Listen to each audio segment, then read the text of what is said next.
여러분은 좋은 시대에 태어났다는 것은 제가 분명히 말씀드립니다. 왜냐하면 제가 그걸 말씀드릴까요? 예수님이 이제 예루살렘 성에 올라가신 지 얼마 안 됐어요. 그게 마태복음 21장에 기록되어 있으니까 그 예루살렘 성에 들어가서 일주일 돌아가실 그 시즌이에요. 그 일주일 기간 안에 들어가 있어요. 그분이 무화과나무를 보고서는 저주를 했잖아요. 그 사람들은 야, 예수님이 좀 부드럽게 대하시지 그 무화과나무를 왜 저주했냐. 그게 아니에요. 저도 옛날에는 좀 그런 그게 아니고 예수님이 무화과나무라고 하는 종들을 열매 맺으려고 오신 것입니까? 포도나무라고 하는 하나님의 아들의 열매를 맺게 하시려고 오신 것입니까? 포도나무는 하나님의 아들들을 낳는 나무입니다. 나는 무화과나무다. 그런 거 없습니다. 이스라엘은 무화과나무다 있습니다. 이스라엘은 모세율법 아래 있었잖아요. 그러니까 하나님의 종의 열매를 맺는 거예요. 근데 왜 그날따라 예수님이 무화과나무를 찾아갔느냐? 계시적으로 제자들에게 또 이 성경을 읽는 사람들에게 알려주려고 간 거예요. 즉 구속사의 신비를 알려주려고 무화과나무를 찾아간 것이지 그날따라 배가 고파가지고 뭐 얻어먹을 거 없는가 해서 그 무화과나무 가서 뭐 그런 뜻이 아닙니까? 물론 시장한 건 있었겠지만 예수님의 이 땅에 오신 목적을 알려 무화과나무에게서 열매를 찾으시려고 열매를 맺게 하려고 온 것입니까? 무화과나무는 이제 끝을 맺고 율법 아래에 있는 종들의 시대는 끝을 맺고 포도나무의 영생의 열매를 맺게 하려고 하셨습니까? 포도나무에서 영생을 맺는 시대가 왔기 때문에 예수님 그걸 계시적으로 구속사를 알려주려고 그날따라 간 거예요. 아버지가 시키니까 간 겁니까? 기분이 좋아서 간 것입니까? 하나님이 시키는 거 가지고 할 일 바쁜데 뭐 그걸 인간적으로 하겠어요. 딱 찾아가니까 열매가 없거든요. 근데 제자들은 6월달이 지나야 뭐 열매를 맺던 거 하지 뭐 지금 뭐 3월달인데 뭐 열매를 맺습니까? 그런 시즌이 아닌 철에 와가지고 뭐 그런 걸 구한다는 것 자체가 무리수가 아닙니까? 그 얘기입니다. 그게 무슨 말입니까? 예수님이 와서는 시즌이 바뀌었어요, 안 바뀌었어요? 그걸 얘기해지. 이 율법하에 있는 그 시즌이 지나갔다는 걸 얘기하려고 이제 내게서는 열매를 맺지 못하리라 라고 명령을 내린 거예요. 그게 무슨 말입니까? 예수님이 십자가에 달리고 딱 돌아가시고 나니까요, 레위 지파가 지키는 그 모세의 법 아래에 있는 그 성전에 그 휘장이 있었잖아요. 휘장이 그냥 찢어져 버렸잖아요.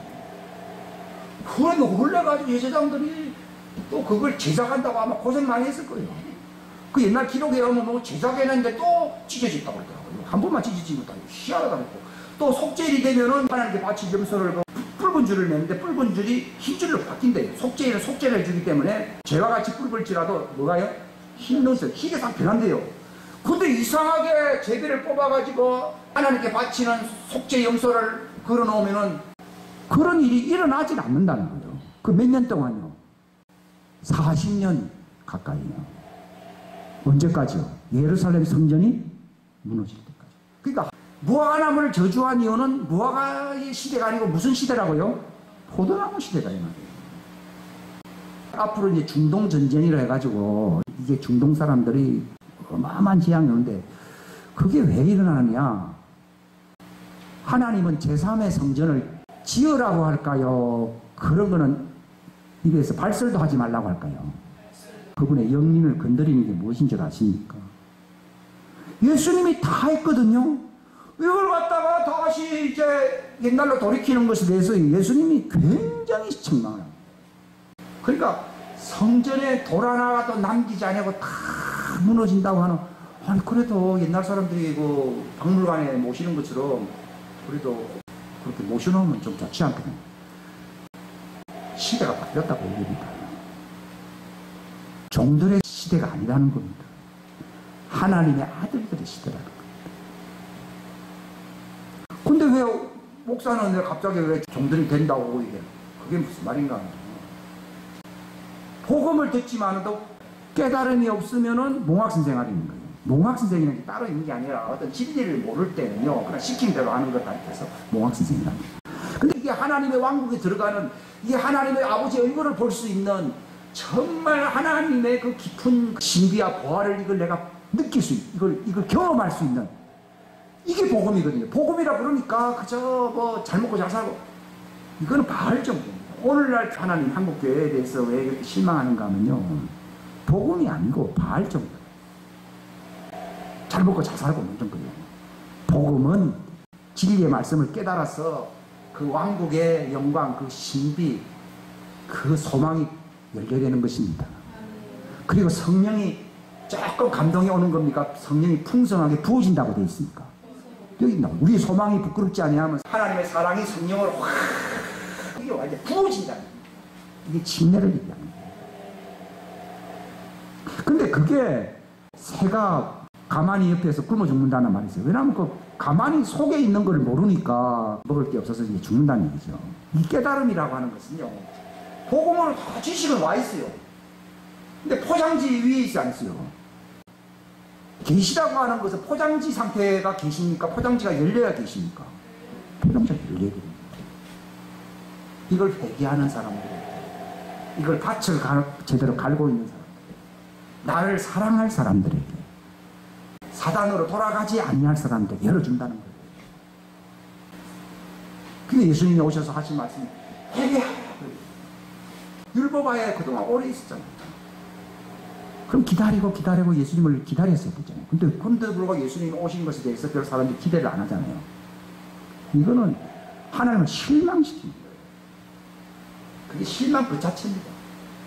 우리가요, 또 예수님을 믿는다고 합니다. 그런 말씀도 많이 들었습니다. 근데 이게 포장지가 열려가지고요, 이걸 갖다가 믿음의 신비, 복음의 신비, 그 신비의 영광, 뭐 이런 얘기를 막 하지 않습니까? 그게 그 속에 막 들어가게 되면요, 내가 성소 안에 들어가 있는 거예요. 내가 하늘 궁전 안에 들어가 있는 것입니다.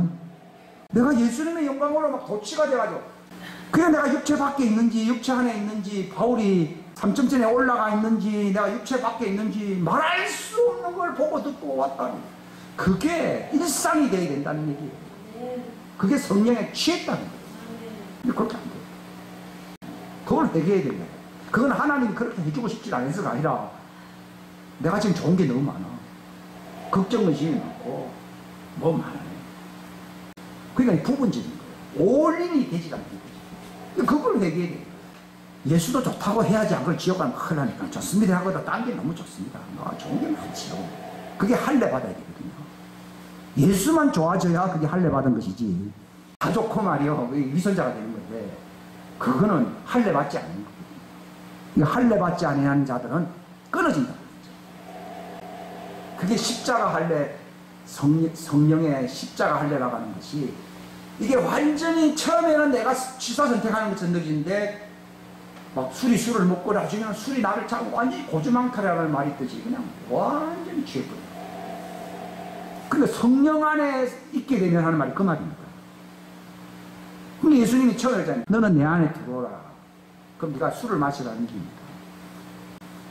그 성찬식을 하는 것도요, 그 성령을 마시는 거예요. 떡을 먹는다는 말도 뭘 먹는다는 거예요? 복음의 진리를 깨닫는다는 거예요. 그러니까 복음의 진리를 깨닫는 것과 성령의 부어지심과 성령의 역사의 강도가 결정됩니다. 깨달음은 막 밑바닥인데 성령은 막 홍수가 쪽을 갑니다. 그러니까 이제 그런 걸 추구하는 사람들이 광신자가 돼가지고 이상한 데 빠집니다. 그게 말씀과 성령 같이 가거든요. 그 말은 지식만을 얘기하는 게 아니라 깨달음을 얘기해요.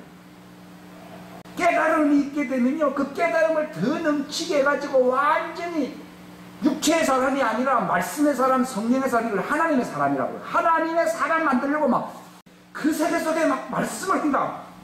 천국의 키는 말씀이거든요. 성령이 아닙니다. 왕국의 열쇠는 말씀입니다. 말씀이 깨달음이 있다는 말이 키가 이제 자꾸 열린다는 걸 얘기하는 겁니다. 회개하라.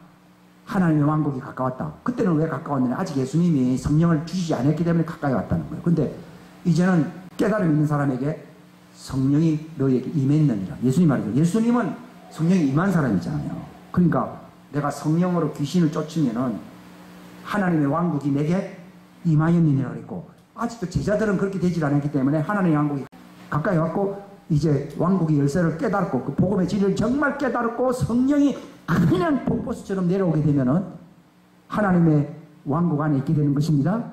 그러니까 하나님의 왕국 안에 있다는 말이나 성령 안에 있다는 말이나 같은 말입니다. 이게 성령의 충만함을 얘기해요. 그러니까 그 세계에서 들어가면요, 옛날에 했던 말은 안 합니다. 내가 뭐 복을 진짜 깨닫는 거 있잖아요. 거기서 본 거요. 그 주님이 깨닫게 해주시는 데 있거든요. 예를 들어서 말세에 성령이 오시면 장래일을 너에게 알린다 하는 데 있어요. 그 장래일이라는 뭡니까? 예수님 재림을 얘기하는 거예요. 옛날 같았으면요, 내가 겁이 나서 그런 말을 못합니다. 근데 나도 옛날 생각을 하니까 아찔한 생각도 가끔 드는데 그때하고 내하고 다른 거지. 내가 그런 지식을 받은 것으로서는 절대로 감당이 안 됩니다. 근데 지식이 바뀐 게 아니라 내가 바뀌어버린 겁니다. 복음은 바깥에서 뭐 들어오는 거 이것도 중요하지만 그게 아니라 내가 완전히 예수님의 그 요한일서 3장 3절이나 4장 너희는 이제는 하나님의 아들들이라 그분이 어떠하신 것 같이 너희도 그러하다. 이 초대교회의 역사는요, 바로 정말 예수님과 거의 같은 사람으로 다 바꿔놓잖아요. 왜 그런가 하면 그 속에 하나님의 씨가 있기 때문이라고 그랬고, 그래서 하나님의 씨가 있는 사람은 범죄하지 아니하나니, 그런 말을 하지 않습니까? 그게 말 그대로 실상. 햇빛을 보게 되면은 식물들이 그냥 쑥쑥 자란다는 말이 있거든요. 처음에 이제 싹으로 이런 걸 키우기가 그거는 참 힘든데, 이게 이제 봄밭에 옮겨가지고서 이제 태양을 받게 하면요, 쑥쑥 자라거든요. 근데 대부분 많은 사람들이 깨달음이 없는 사람은 여기에 있는 상태예요. 여기 있는 사람들의 특징이 뭔가 하면, 주님이 저에게 확실하게 알려주는 건 뭔가 하면, 너도 옛날에 그랬고 과거에도 그랬다는 그 풍월이 남아있다는 겁니다. 그 사람들의 기도가 딱 정해져 있어요. 용서해 주십시오. 용서해 주십시오. 성경에는 속죄라고 하는 것이 어두운 가운데서, 율법 아래서 이루어집니까? 빛 가운데서 이루어집니까? 요한일서에 보게 되면은 그분이 빛 가운데 계신 것처럼 너희가 빛 가운데 거하면 그게 장성한 자들이다. 그게 복음의 진리를 깨닫게 되면은 하나님의 사랑의 빛이 내게 비치게 됩니다. 그럼 빛 가운데 있게 되면은 어떤 일이 일어납니까? 그분의 깨끗하심과 같이 너희를 모든 불의를 비난다고요? 깨끗하게 한다. 그게 속죄가 돼요. 그 말은 빛 가운데 있기 전에는 완전한 구속의 속죄가 일어나서 안 일어났어요. 안 일어났기 때문에 내가 기도를 어떻게 합니까? 주여 용서해 주십시오. 잘 봐주십시오. 주여 비나이다. 그래야죠. 실제 옛날에 우리 나도 옛날에 그게 어두운 가운데. 그게 종이라는 거예요. 종은 어두운 가운데 있기 때문에 자유가 없습니다. 왜냐하면 속죄를 아직 못 받은 거예요. 아니 교회 다니는데 왜 목사가 속죄가 없다고 그러냐. 딱 그런 얘기 하거든요. 저도 그거 질문을 오랫동안 해왔어요. 근데 어두운 가운데 있으면은 하나님은 거기에 계시지 않는다는 거예요. 율법 아래에 있을 때는 저주 아래 있는 것이고 죄와 사망의 법 아래 있는 것이지, 이게 하나님의 임재 안에 있는 게 아닙니다. 하나님의 임재가 없는데 거기 속죄가 일어나야 안 일어나요? 안 일어나요. 근데 속죄가 안 일어나면 자기가 모욕을 안 했으니까 바뀌어요, 안 바뀌어요? 안 바뀌지. 너무 단순해. 그러니까 그분이 빛 가운데 계신 것처럼 우리로 하여금 빛 가운데로 들어가게 하는 사람들이 회개할 사람이 아니에요. 거기에 회개하면 하나님이 그 빛으로 들어가요. 그럼 그분이 빛 가운데 계시고 그분이 빛 가운데 들어가면은 우리를 모든 불의에서 우리를 그때 속죄가 일어나는 거예요. 그러면은 빛 가운데 안 들어가고 그래도 예수 믿고 그래도 기다리고 있는데, 그럼 그 사람들은 어떻게 됩니까? 그 사람들은 지상 재림하는 예수님을 기다리면서 자기의 양심의 옷을 자꾸 빤다는 거예요. 근데 양의 피가 있었고, 옛날에는 또 지금 예수님이 피 하잖아요. 오늘 교회에서 예수님이 피 해도요, 빛 가운데 있어야만이 모욕을 할 수 있어요. 교회만 오래 다니고 여러분들이요, 그런 비참한 상태에 있을 수 있어요. 이건 저도 한 50년 이상을 그렇게 살아왔기 때문에 말씀드리는 것이지 제 간증을 안 해요.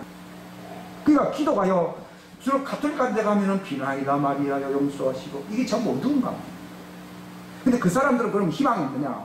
거기서 양심상 정말 깨닫고 예수님의 하나님의 아들인 것도 믿고 그러면서 정말 예수님의 피로서 자기를 정결케 하려고 힘쓰는 사람은 그 곳간에 들어갈 수 있어요.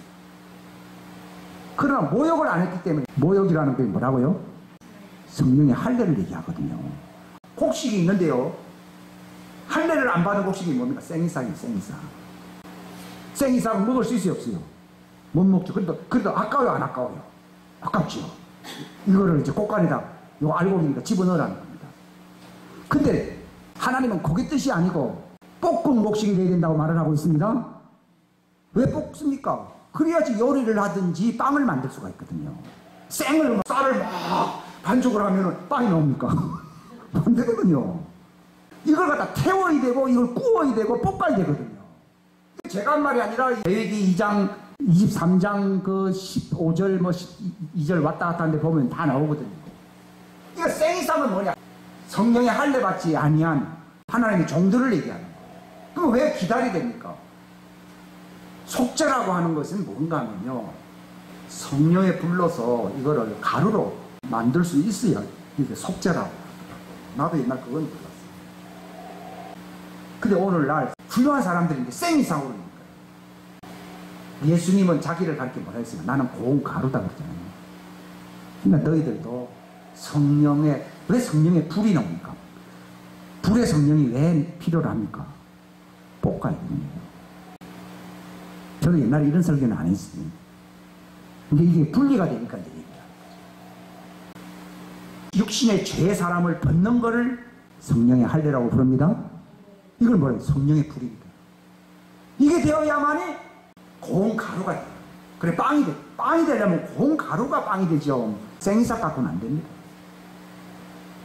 그래서 하나님이 받으신 제사가 그 빵, 소재를 바치라 그러고 향기로운 그 냄새, 화제라 그러면서 그걸 볶는 거 성령에 처음 익는다고 하잖아요. 그러니까 여러분이 성령 안에서 익어야 된다 이 말이에요. 그죠? 근데 이게 안 일어난다 그러면 생이삭으로 익는다는 게 얼마나 아깝습니까? 저도 그걸 잘 과거에는 구별을 못했어요. 저도 19살 때 경험은 있었지만요, 그런 지식이 없다 보니까 갈라디아 교회처럼 성령의 경험은 있었지만 또 다시 육체로 돌아가야 안 들어가요? 돌아가는 거예요. 항상 이 진리의 말씀 깨달음과 이 내가 부서지고 가루가 되어 빵이 된다는, 이 빵이 된다는 말이 예수님 형상이 된다는 말. 그 세계 속으로 우리가 들어가야 되거든요. 이거는 제가 무슨 설교거리를 하나 만들려고 하는 설교가 아니에요. 생이상으로 남지 마시라는 겁니다. 그러면 누가 보실 때에 합당한 존재가 됩니까? 성령. 성령이 나를 볶아요. 그러니까 불과 성령으로 침례를 준다는 말이에요. 그게 고운 가루가 되어서 빵이 되기 위해서는요, 지지고 볶고 하는 역사가 있어야 되는데 사람들은 그거는 싫다는 거예요. 근데 고운 가루 상태가 되면은 죄를 안 짓어요. 제가 깨달은 것은요, 성령을 경험도 하고 뭐 여러 가지인데도 여전히 욕망은 뭐 그대로 뭐 알고 내가 육체로 있는 동안에는 희망이 없구나 이렇게 생각했습니다. 그게 아니고요. 이게 성령의 침례, 성령의 침례 가운데로 들어가는 거예요. 이게 성령 안에서요. 우리가 예수님의 몸이 되려고 그러면은 가루가 되어야 됩니까? 생이삭으로 있어야 됩니까? 가루가 되어야 빵, 떡. 교회는 빵, 떡이잖아요. 그게 굵은 가루로 있으라는 얘기가 아니라 고운 가루가 되라고 성찬식을 하는 거예요. 그러니까 듣기만 하고요, 그 세계가 열려서 그분 앞에 빛 가운데 서질 아니하면 그 지성소, 그 하나님의 빛이 있는 곳이거든요. 하나님의 빛 가운데로 들어가는 거, 지성소로 들어가는 거, 이 세계가 마음의 소원만으로 갖지 마시고 그게 열려서 그게 내가 그 앞에 서게 될 때 자유인이 됩니다. 그때부터는 그거 내가 본 것을 말을 하지 않을 수가 없습니다.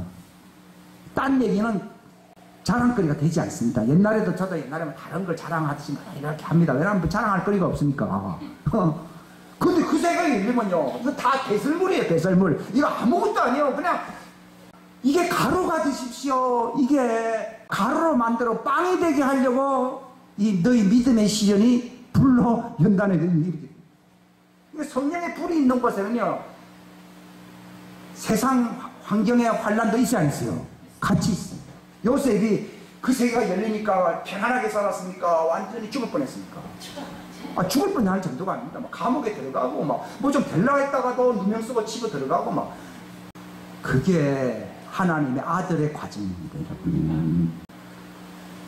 그러니까 예수님과 함께 영광을 얻기 위해서는 예수님과 함께 뭘 받는다고요? 고난을 받는다. 고난에, 바울은 내가 사도된 표나 하나님의 아들 된 표를 내가 말 잘하는 것이라고 그랬습니까? 내 몸에 예수님의 표가 있겠습니까? 복음 때문에 막 말할 수 없는 고통이 있었다는 거예요. 그러니까 여러분들이 환난을 당하고 막 시험 들고 하는 과정 속에서요, 그것을 못 견디하는 사람은 생이삭으로 남아있고 배반해버리면 뭐가 됩니까? 쭉증이 될 겁니다. 생이삭으로도 있으면 괜찮은데 쭉증이 될 겁니다. 그러니까 참는 사람은 생이삭은 되는데 그런 사람들을 기뻐하고 즐거워하면서 그들을 축복하고 그들을 위해서 기도해 주는 사람은 자기가 뭐로 가고 있는 겁니까? 자기라고 하는 자기 정체성이 혼의 사람이 죽었어 안 죽었어요? 자기 파쇄가 돼서 안 됐어요? 자기 파쇄된 말이 가루로 내가 옛날에는 빳빳하게 생이상으로 이렇게 있었잖아요. 그죠? 이게 완전 깨져가지고 가루가 되면은 아무것도 없네. 근데 그 생이삭이 죽어버려가지고 완전 가루로 되면은 바울처럼 무슨 고백을 합니까? 내가 그리스도와 함께 십자가에 못 박혔다. 가루가 안 된 사람들이 그 말하면 위선자입니다. 그래서 정과 욕망을 십자가에 못 박았다. 이제 내가 그 세계를 보게 됩니다. 옛날에는 그것과 싸운다고 너무너무 힘들었거든요. 성령 안에서라는 말은 내가 가루가 됐다 이 말입니다. 부서지는 과정 속에서 정말 내가 죽었다는 거예요. 가루가 됐을 때 내가 죽었다고 얘기합니다. 저는 옛날에 뭐 죽었다고 하니까 죽었다고 합시다 이렇게 얘기를 했거든요. 그게 아니더라고요. 내가 가루가 되면 죽었어 안 죽었어요? 없죠. 그러면 죽었다는 증거가 뭡니까? 정과 욕망을 십자가에 그리고 내게 사는 분이 누구예요? 그리스도. 자랑할 게 누구밖에 없어요? 예수님. 할 말이 뭐밖에 없어요? 그 왕국의 신비가 이 사람들을 어떻게 하면 그 세계를 이끌 것인가. 그때 사람을 낚는 여부가 돼요. 내가 경험한 걸 그 세계로 자꾸 잡아당기려고. 이걸 내가 시작을 하고 있는 거예요. 1단계로 내가 시작하고. 옛날에는 그런 말을 하려고 해도 내 양심이 가책이 와서 못합니다. 아주 생사람이 뻑뻑 살아나보면 썰이나 완전 내리거든요. 근데 지금은 외식이 아닙니다. 어떻게 완전해지는가 하면요. 하나님의 빛 가운데 지성소 안에서 내가 완전히 그냥 확 그렇게 타버릴 때에 완전해진다고 했어요. 그게 골로새서 2장 10절인가 있지요. 그분 안에서 너희가 완전해지는 완벽해지는 오늘날 다 예수님 안에 있대. 생이삭이 아니라 완전히 죽정이가 되고 가고 있는 마당에 뭐가 예수님 안에 있냐고요. 그분 안에 거하는 자마다 죄를 짓지 아니하느니 이는 하나님의 씨가 그 속에서 역사한다고 되어 있거든요. 그래서 하나님께로 난 자마다 죄를 짓지 않는다고 하는 것입니다. 바로 내가 가루가 되어서 빵이 되었다는 점. 이거 바울이 왜 사역을 합니까? 생이삭같이 이제 생이삭은 이제 하나님의 법, 율법가 있는 거예요. 율법도 안 지키면 뭐가 됩니까? 죽정해야 됩니다. 율법도 필요한 게 그 사람이 복음도 없고 성령도 없는데 율법마저 안 지키면은 그건 죽정이에요. 죽정이 안 되게 하려고 율법은 필요한 거예요. 그 율법을 법 있는 대로 잘 쓰면은 유익하거니와 그러나 많은 사람 율법 선생으로만 자꾸 남아 있으려고 그런다라고 디모데서가 나와 있잖아요. 생사고로 남는 것이 목적이라 그러면 율법만 있으면 되지만 가루로 만들어야 되니 성령과 불로 그 사람 침례를 하고 이 사람들이 하나님의 임재의 빛 가운데 딱 서게 될 때에 완전히 자기가 죽어버립니다. 그래서 우리를 어디를 끕니까? 교회 잘 나와서 생이사고로 알고거라 자랑하십시오. 이게 아니라요. 지성소로 들어가서 하나님의 성령의 불로 다 타가지고 완전 예수님의 빵으로 완전한 자가 되십시오. 제가 하는 말은 그 코스가 남아있다는 사실을 분명하게 알게 됩니다. 애들은 다 율법하에 있어요. 이미 우리가 태어났을 때 혼 자체가요. 이게 하나님이 살아있는 혼이라 했잖아요. 살아있는 혼이라는 말은 양심이 발동을 하는 혼이라 그 뜻입니다. 근데 양심의 가책을 많이 느끼니까 얼마나 힘들겠습니까? 그래서 이 에덴 동산의 신비가 열려져야 되는 거예요. 근데 양심의 가책, 그러니까 양심에 화인 맞은 자들은요, 다 죽정이에요. 죽정이든지 가인이든지입니다. 그거는 지옥불입니다. 양심이 발동을 하니까 회개를 해야 해요. 회개하죠. 근데 진리를 알지 못할 때는 계속 씻어야 돼, 안 씻어야 돼요.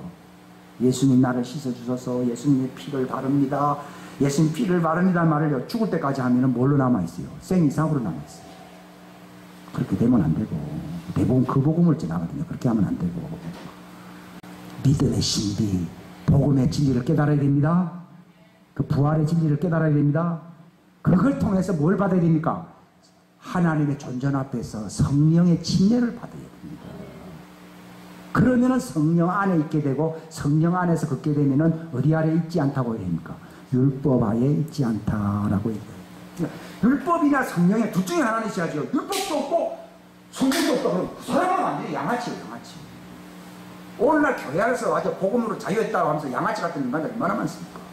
그런 사람은 뭐부터 가르쳐야 됩니까? 율법으로 호되이 책망을 하게 나오지 않습니까?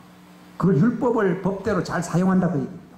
애가요 빼빼 울고 막 깍깍거리서 하면은요, 아이고 니는 은혜의 아들이다, 아무거나 집어 던지면서 네 마음대로 살아라는 아 죽이는 거지.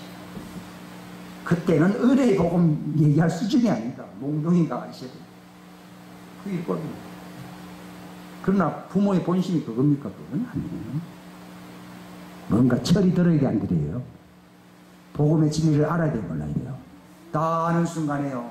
그게 아브라함은 몇 살 때 찾아왔습니까? 99세. 다 알까요?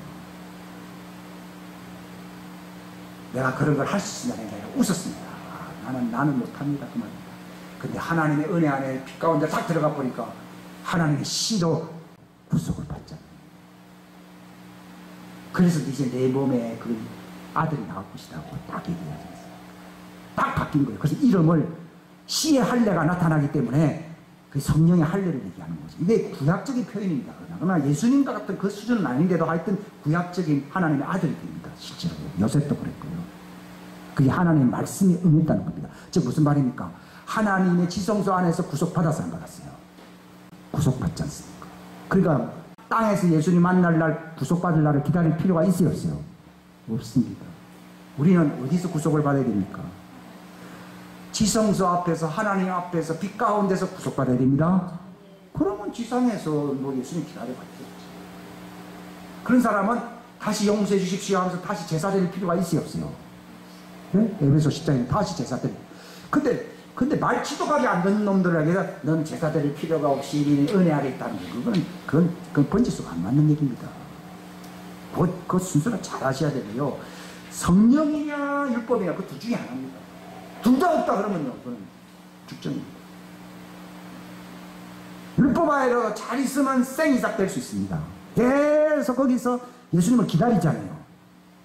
그래서 그런 사람을 위해서 시온산에 그들을 데려다가 땅에서 사람들 가운데서 구속받을 자로서 예수님이 그때 구원자로, 그때 왜 미리 구속을 받았으면 구원자로 나타날 필요가 있어요, 없어요?